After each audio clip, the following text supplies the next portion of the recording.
Alec Baldwin's Western film Rust is set to premiere next month, 3 years after late cinematographer Halyna Hutchins was tragically killed during an on-set shooting. Production on the Western was paused in October 2021 when a prop gun being held by Baldwin, 66, discharged, killing Halyna, who was just 42, and injuring director Joel Souza, but the movie ultimately wrapped filming in May 2023. The movie will debut at the International Film Festival of the Art of Cinematography Camerimage, Poland. Alongside staging the world premiere, festival organizers will hold a panel discussion featuring Joel cinematographer Bianca Cline and Halyna's mentor Stephen Lighthill after the screening. And it will see the trio discuss events surrounding the movie and how production continued with Bianca following Halyna's death, as well as talk about the role of women in cinematography and safety on film sets. According to Deadline, Ukrainian-born Halyna is said to have campaigned to the director early in production to screen the film at Camerimage, which honors international cinematographers. Festival director Marek Zajdowic said in a statement, "During the festival, we honored Halyna's memory with a moment of silence, and a panel of cinematographers discussed safety on set. Now, once again, together with cinematographers and film enthusiasts, we will have this special opportunity to remember her."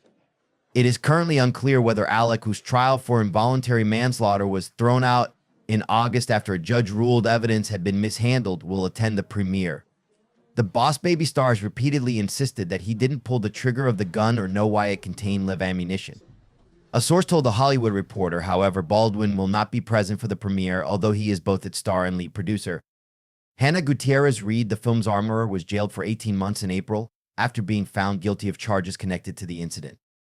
Rust resumed filming and finished its shoot in May 2023, saying in an Instagram post marking its completion, "It's been a long and difficult road, but we reached the end of the trail today."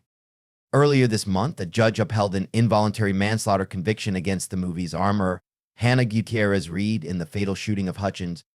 Gutierrez-Reed asked the New Mexico court to dismiss her conviction or convene a new trial, alleging that prosecutors failed to share evidence that could have cleared her over the shooting on the set of Rust. Judge Mary Marlowe Sommer, however, explained in her written order that Gutierrez-Reed's attorneys did not establish that there was a reasonable possibility that the outcome of the trial would have been different had the evidence been available to her. The judge also rejected a request from Gutierrez-Reed that she be released from custody, saying it was moot because the request for a new trial was denied. In July, Marlowe Sommer halted and ended Baldwin's trial based on misconduct of police and prosecutors, and they're withholding evidence from the defense in the 2021 shooting of Hutchins. Baldwin, the lead actor and co-producer for Rust, was pointing a gun at Hutchins during a rehearsal on a movie set outside Santa Fe when the revolver went off, killing Hutchins and wounding Souza. A jury convicted Gutierrez of involuntary manslaughter in March in a trial overseen by Marlowe Sommer, who later sentenced her to the maximum 18 months. Gutierrez-Reed hasn't appealed the conviction pending in a higher court. Jurors acquitted her of allegations she tampered with evidence in the Rust investigation. Prosecutors blamed Gutierrez-Reed for unwittingly bringing live ammunition onto the set of Rust and for failing to follow basic gun safety protocols. And evidence that Gutierrez-Reed's attorney said prosecutors failed to share included a report by a firearms expert about the functionality of the gun that Baldwin used, ammunition that was later turned into authorities, and an interview with Rust ammunition supplier Seth Kenney. Gutierrez-Reed is currently serving her sentence at the Santa Fe County Adult Detention Facility. Baldwin, meanwhile, saw his involuntary manslaughter case dismissed in July.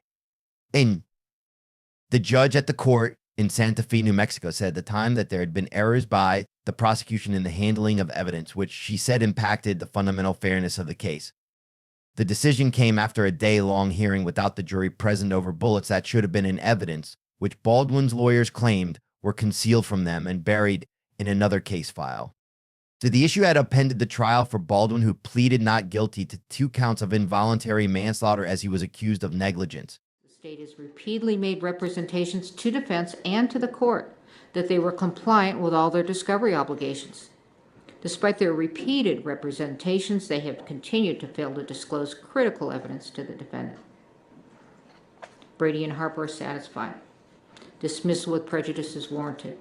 Court also has power, inherent power.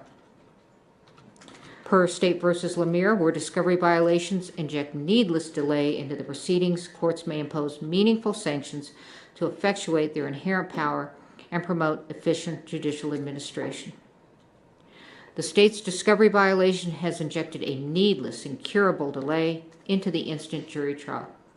Dismissal with prejudice is warranted to ensure the integrity of the judicial system and the efficient administration of justice. Your motion to dismiss with prejudice is granted.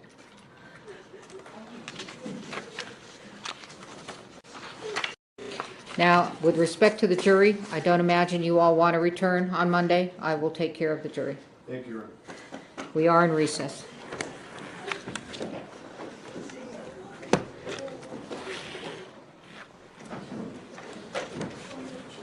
I'm not getting up. I'm going to... Judge, dismiss him.